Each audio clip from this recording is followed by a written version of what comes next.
Bienvenidos a una nueva experiencia Itaú at Home, hoy enfocada en el café. Para mí, la más maravillosa de las bebidas, un brebaje mágico, ancestral, les diría. Yo soy Nicolás Artusi, soy periodista y sommelier de café. En realidad digo, muchas veces, repito, la misma broma, aquello de que como periodista soy el Clark Kent del sommelier de café, porque cuando tengo mucha necesidad de cafeína, ingreso en una cabina telefónica y salgo convertido en el sommelier de café, que es un personaje que inventé hace ya 13 años para transmitir lo que a mí me apasiona, que es la cultura del café, ¿no? Y la cultura del café expresada a través de la cafeína, como iba a decirles, que es su potente tónico, ¿no? Aquel elemento casi mítico, casi mágico que nos mantiene despierto, ocupa un lugar ancestral en la mitología de los seres humanos. Y cuando digo ancestral,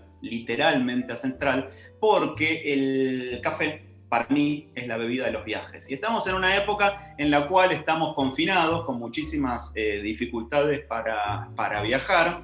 Así que con la cafeína nos transportamos al año 800, que es en el remoto norte de África, el momento y el lugar en el que apareció el café por primera vez. Y como todo tiene una fundación mítica, como todo tiene una leyenda, ¿no? El café apareció en el norte de África, en lo que se conoce como el Cuerno de África, que es una región que está en el noreste del continente, ahí donde tiene el continente africano orillas con el Mar Rojo.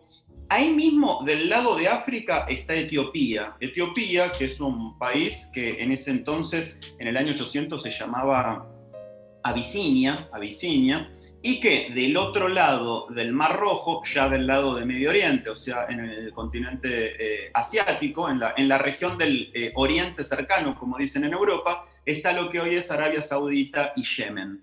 En ese lugar, digo, se me ocurre ahora, no casualmente el mismo lugar donde nació la humanidad, hace muchos millones de años, podemos decir que nació el café, o por lo menos que se descubrió gracias a esta leyenda que involucra a un pastor que también era poeta y que se llamaba Caldi, Caldi con K. Tal vez si ustedes tuvieron la oportunidad de viajar, se encontraron en algunos lugares del mundo con un montón de cafeterías que se llaman Caldi, justamente, o marcas de café que se llaman Caldi, y que le rinden tributo a este pastor y a este poeta que de alguna manera un poco accidentada descubrió el café. Y digo accidentada porque este pastor llevaba a sus cabras, y las cabras son animales alegóricos, icónicos, representativos del mundo del café, llevaba a sus cabras a pastar ahí a los montes, entre los arbustos, en las alturas de Abisinia, hoy Etiopía, hasta que una tarde descubrió que cuando ya estaba cayendo el sol, las cabras no volvían como solía suceder,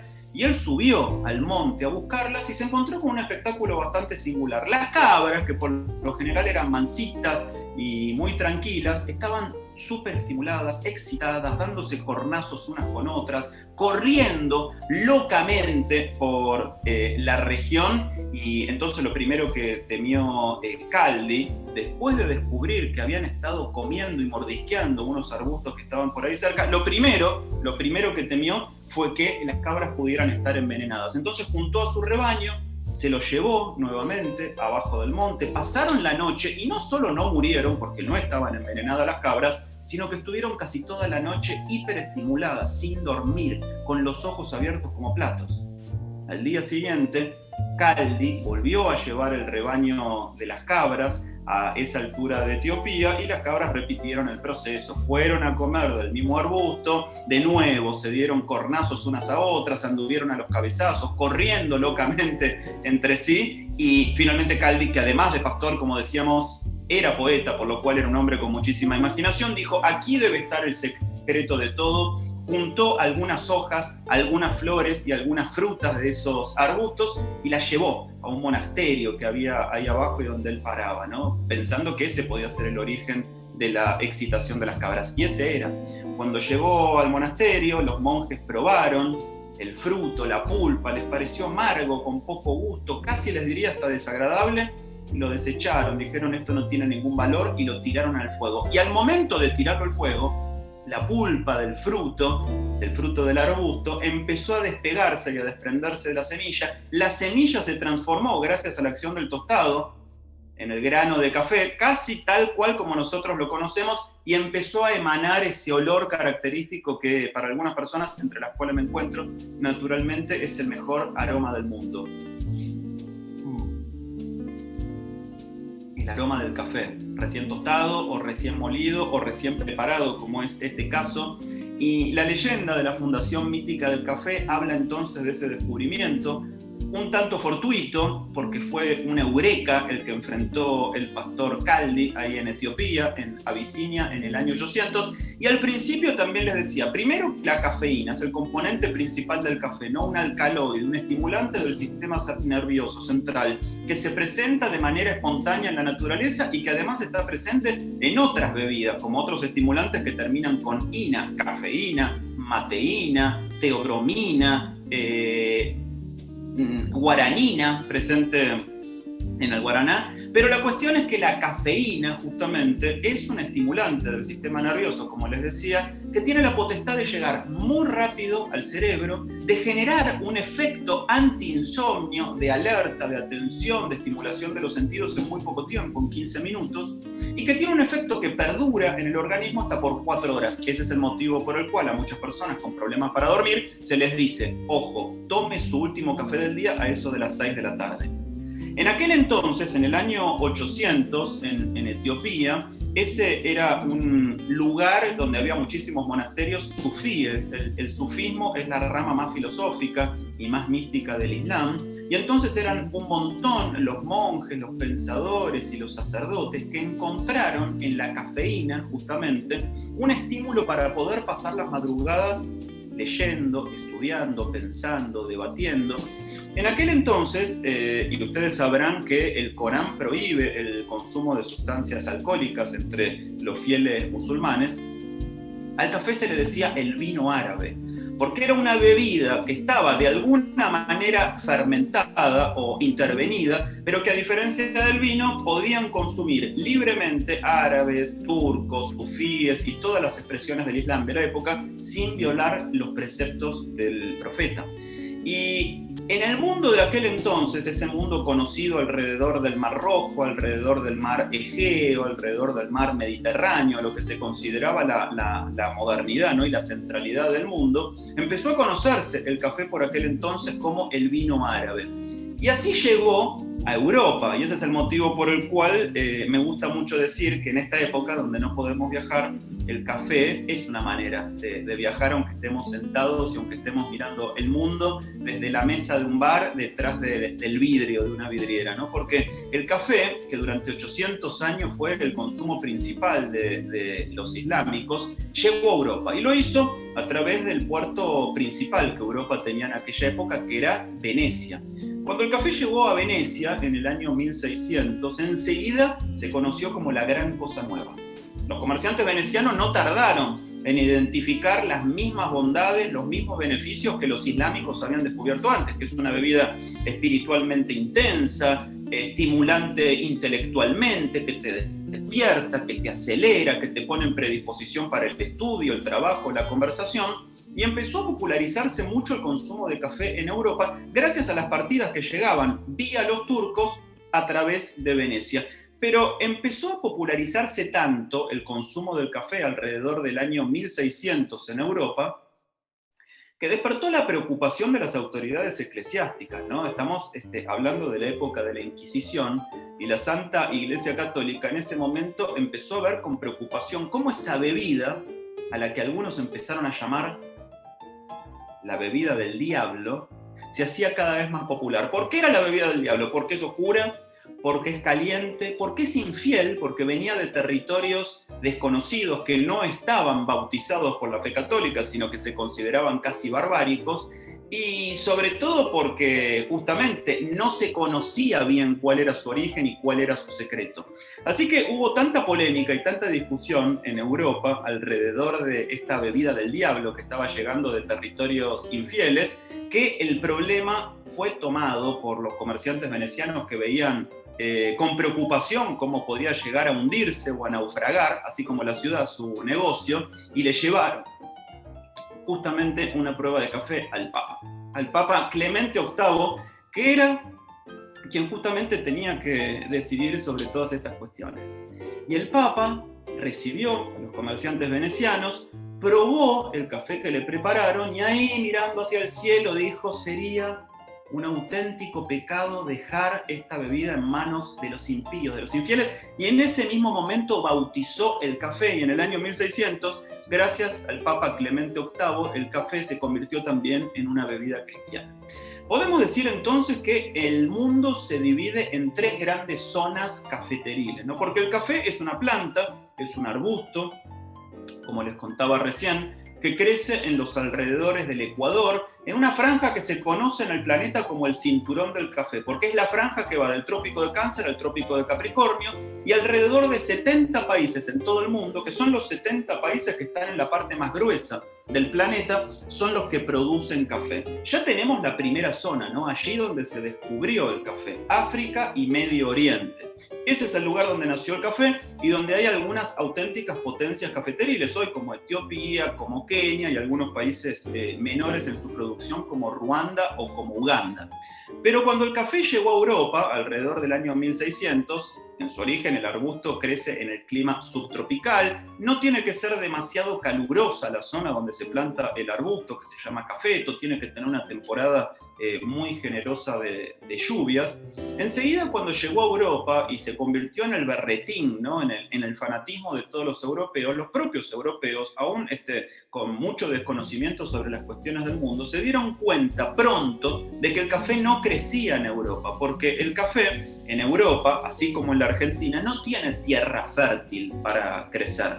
Sí, en Brasil, naturalmente, y ustedes están aquí en este programa del Banco Itaú, en esta experiencia Itaú at Home, y deben saber seguramente que Brasil es el principal productor mundial de café, con un 30% aproximado del mercado. Pero volviendo al año 1600, el café no crecía en Europa, como el café no crece en Argentina, y un grupo de comerciantes holandeses interceptó una carga de los comerciantes turcos que llevaban el café hacia Europa y la llevó para plantarla y para encontrar un rendimiento económico en las colonias que Holanda tenía en el sudeste asiático, la famosa Compañía Holandesa de las Indias Orientales.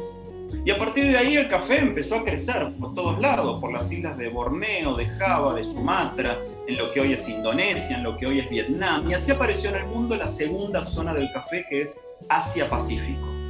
Y América, que era un territorio virgen todavía para algunos negocios de los conquistadores, también se hacía muy atractivo y muy interesante, y ese es el motivo por el cual los reyes franceses, que necesitaban convertir en alguna clase de negocio las colonias que tenían en el Caribe, trajeron las primeras plantas del café a la isla de Martinica, y en menos de un año esta planta, que es muy ubicua y que no necesita, una vez que está en el clima necesario, no requiere demasiadas especificaciones para poder crecer, se multiplicó.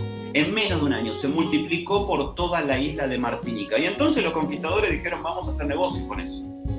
Y los ingleses la llevaron a Jamaica y la llevaron a las Islas Bahamas.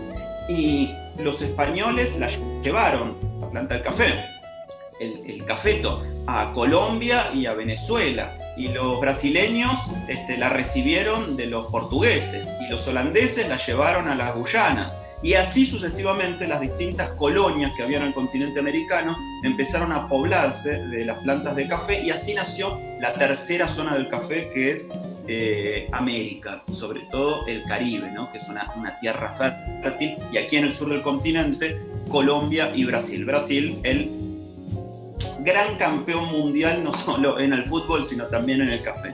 Aquí en América el café crece justamente entre los trópicos, el de Cáncer y el de Capricornio. Si ustedes se representan el mapa de nuestro continente, el café crece desde México desde el centro de México, centro-sur, en la zona de Chiapas, hacia el sur, aproximadamente a la altura del norte de Bolivia. En el medio, entre los dos países, todo tiene café.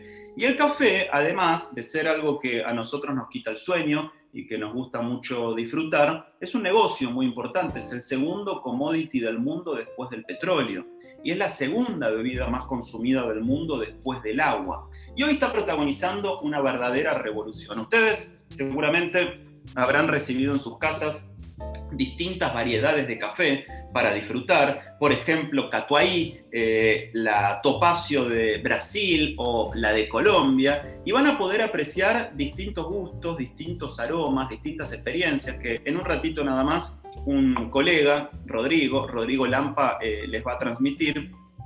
Pero sobre todo, esta revolución que está viviendo el café ha sido definida por algunas personas como una revolución parecida a la que vivió el vino en la década del 90, ¿no? De hecho, también, así como hace 1000 años se decía que el café era el vino árabe, ahora se suele decir que el café es el nuevo vino.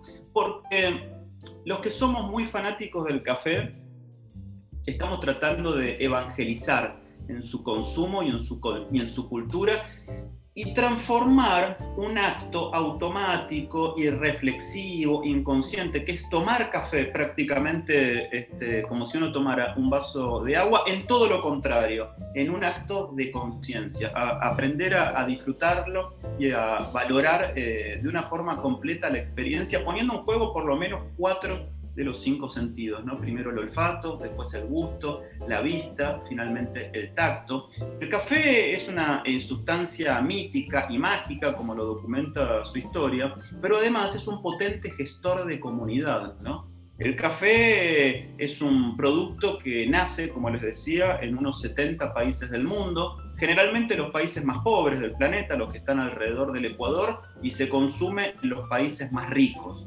sobre todo en los países del norte de Europa, los países nórdicos, Finlandia, Suecia, Dinamarca y Noruega, que son los campeones mundiales en consumo de café, con alrededor de 15 kilos de café por habitante por año, mientras que aquí en la Argentina consumimos alrededor de 1 kilo de café por habitante por año. Pero lo que está pasando en todo el mundo, que se conoce como la tercera ola del café, es este fenómeno que les cuento y que justamente tiene que ver con la valoración del café como el centro de la experiencia.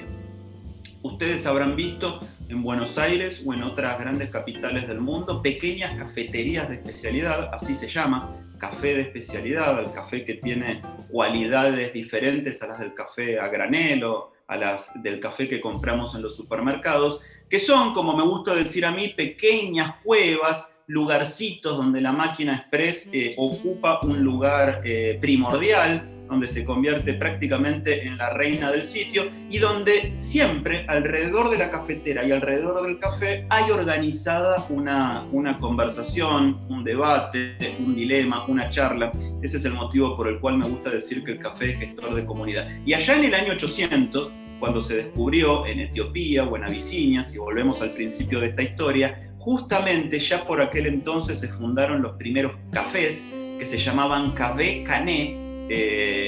Disculpen mi pronunciación en árabe antiguo, pero ¿qué eran eso? Eran lugares donde había grandes divanes, la gente se acostaba, los hombres, porque solo podían ir hombres, se acostaban en divanes para tomar café, ahí fumaban, conversaban, jugaban alguna cosa y sobre todo debatían, discutían los asuntos comerciales o los asuntos políticos.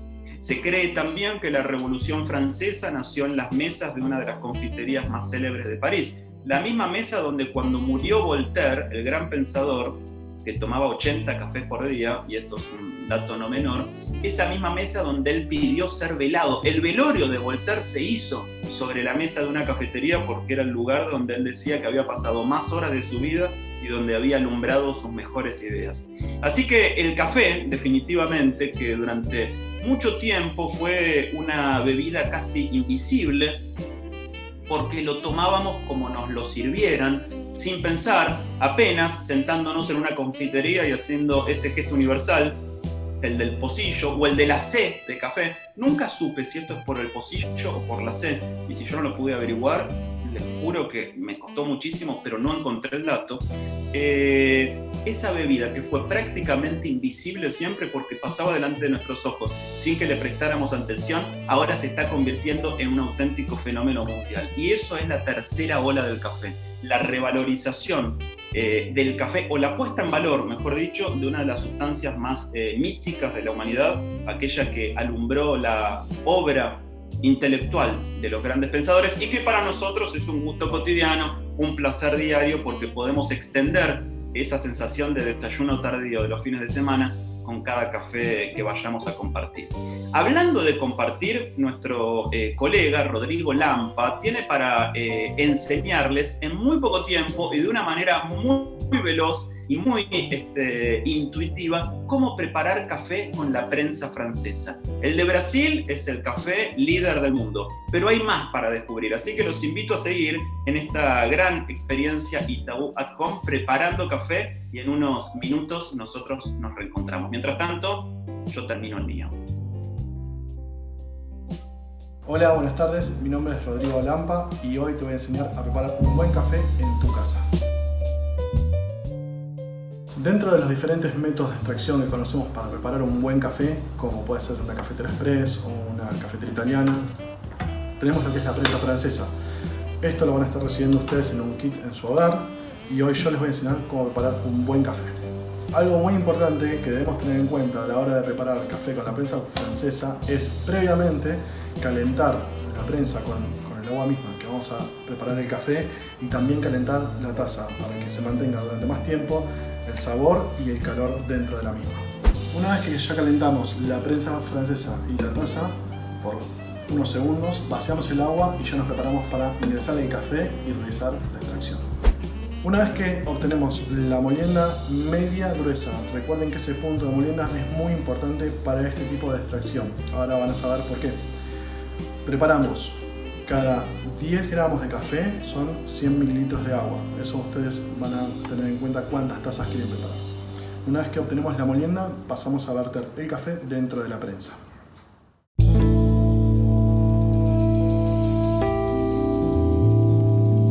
Vertimos el agua caliente de forma constante, pareja, y es importante humedecer todo el café que está dentro de la prensa. Luego lo que buscamos hacer es revolver el café para que se termine de humedecer todo. Revolvemos de manera constante y se va a empezar a formar una espuma en la parte superior. Ahora vamos a poner la tapa del émbolo y lo vamos a dejar reposar unos minutos. Luego de 2 minutos de haber reposado, para poder el café soltar toda su intensidad y aroma dentro de lo que es la prensa, pasamos a presionar el émbolo suavemente hacia abajo. ¿Por qué suavemente? Porque el émbolo contiene una rejilla la cual va a ir presionando y empujando los granos de café hacia el fondo. Por esto necesitamos que sea una molienda gruesa. Si una molienda fina, empezaría a subir ese café porque el émbolo no lo filtraría y nos ensuciaría la taza. Comenzamos a bajar lentamente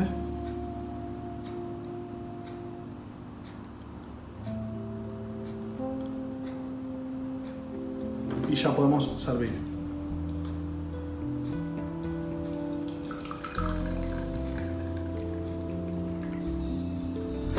Ahora vamos a hacer diferentes alternativas para poder preparar café con leche, el famoso cappuccino, con chocolate, o diferentes presentaciones para cuando reciban visitas poder agasajarlos de una manera profesional.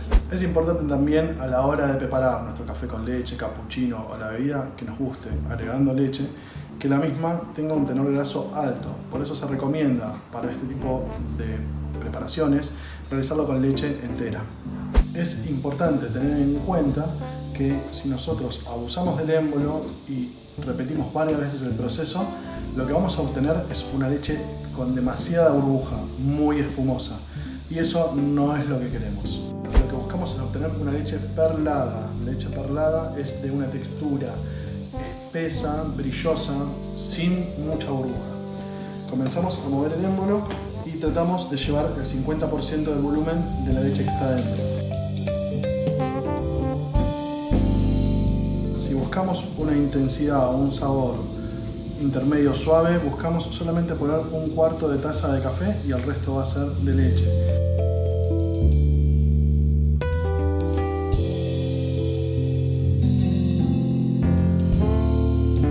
Ustedes en su kit van a recibir un gotero, el cual tiene chocolate líquido dentro, y un palillo o stick para poder dibujar dentro de lo que es la espuma de leche. Vamos a comenzar con la primera figura. Vamos a hacer un círculo, luego por fuera otro círculo y luego por fuera un tercer círculo.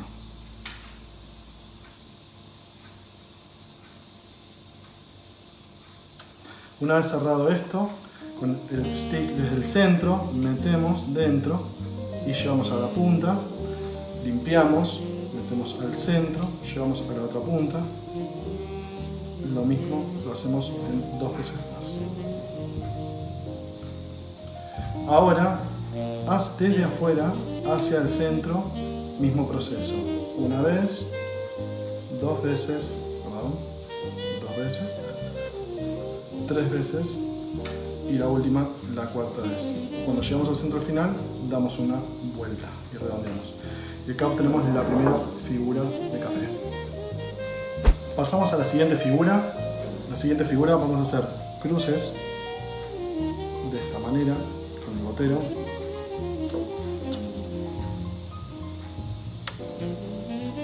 Luego seguimos realizando cruces, siempre pasando y uniendo en el centro.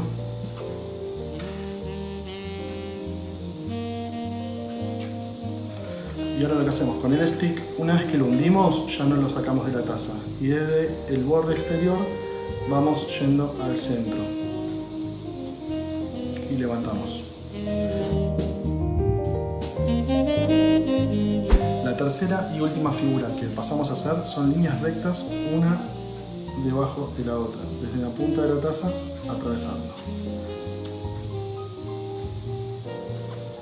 Esto lo pueden hacer con cualquier tipo de chocolate líquido que encuentren en el supermercado. Se busca como salsa de chocolate.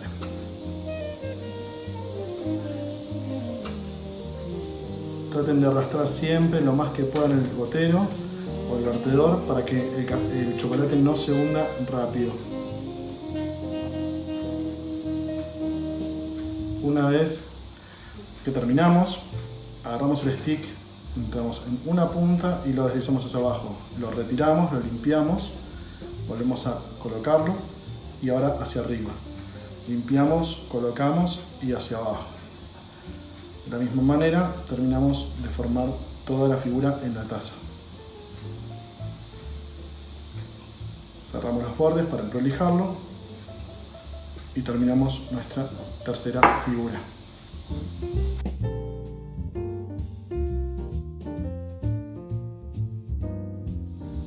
Excelente. Dentro de lo que es el kit barista que recibimos en nuestro hogar, vamos a encontrar un stencil para poder realizar formas en el café y cacao dentro de lo que es un tubo de ensayo. ¿Cómo hacemos? Retiramos la tapa, la posamos sobre la estructura de la leche que acabamos de generar con nuestra prensa francesa y sin moverlo rociamos el cacao dentro de lo que es la taza.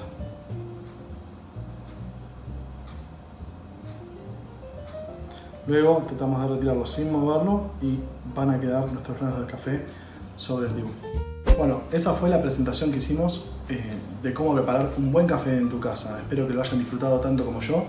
Gracias Nico por la presentación, por participar de este gran evento y espero lo disfruten y les sirva y lo apliquen en su hogar. Sigan interiorizándose en el mundo del café, que es algo hermoso y que cada día nos sorprende. Saludos. Muchas gracias a Rodrigo. Las tazas, los vasos de café ya van quedando vacíos, así que espero que hayan disfrutado todos ustedes de esta nueva experiencia Itaú at Home. Y aparte, quiero invitarlos, si se animan, a compartir algo de lo que hayan vivido en las redes sociales, en Instagram, @ItaúArgentina, y pueden hacerlo con el hashtag que figura aquí debajo, aquí lo pueden ver, Experiencias Itaú Personal Bank. Espero que la hayan pasado también como nosotros. Gracias a Rodrigo, gracias a todos ustedes. Yo me despido, hasta la próxima, con el deseo de todos los días, salud y buen humor. Chao.